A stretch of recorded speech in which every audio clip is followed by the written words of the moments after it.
India and Canada are once again trying to reset their economic relationship, and this time, the urgency is unmistakable. After nearly 2 years of stalled trade negotiations, both countries are pushing to revive talks amid growing global uncertainty and a rapidly changing world order. India's High Commissioner to Canada, Dinesh Patnaik, has made it clear the pause has cost time, opportunity, and momentum, and neither side can afford further delay. Patnaik says the world today is no longer operating under the stable, rules-based global order that once provided predictability. Trade blocs are shifting, supply chains are being redrawn, and countries are racing to secure their economic interests before geopolitical shocks worsen.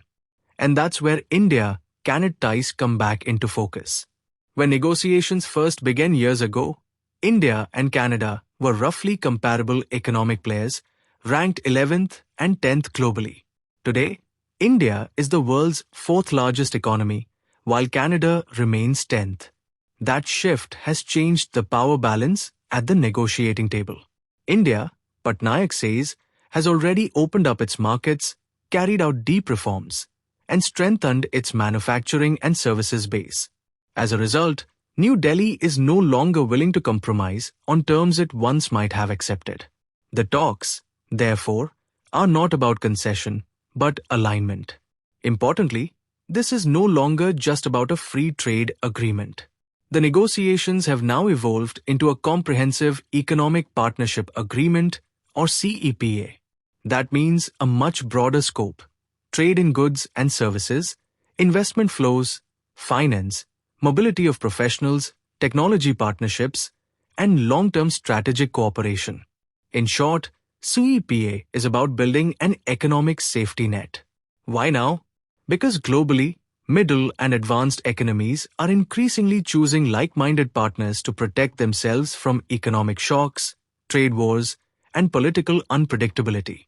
Canada's Prime Minister Mark Carney, speaking at Davos, made that point clearly, that strong, mid-sized economies must work together to shield themselves from the vagaries of the international order.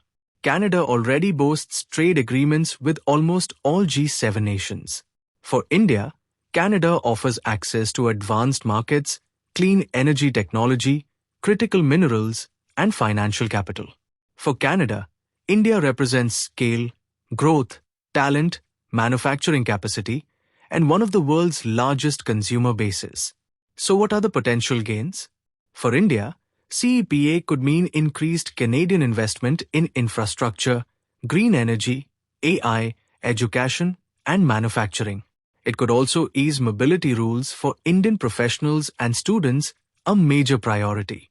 For Canada, it opens doors to India's booming services sector, digital economy, pharmaceuticals, agri-tech, and startups, while reducing dependence on uncertain global supply chains. But politics still looms large. Relations had sharply deteriorated in 2023 after former Canadian Prime Minister Justin Trudeau accused India of involvement in the killing of a Sikh separatist leader, allegations India strongly denied. Those tensions froze diplomatic and trade momentum. Mark Carney's approach marks a clear shift. Is he influenced by global pressures? Almost certainly. With Europe finalizing trade deals, the US recalibrating alliances, and China becoming a riskier economic partner, Canada cannot afford isolation. Resetting ties with India is as much a strategic necessity as it is an economic choice. According to Patnaik, if talks progress smoothly, a CEPA could be signed within a year, a remarkably fast timeline by trade negotiation standards. The message is clear. In a fractured world, India and Canada are choosing cooperation over confrontation. And this time, both sides seem determined not to waste another 2 years.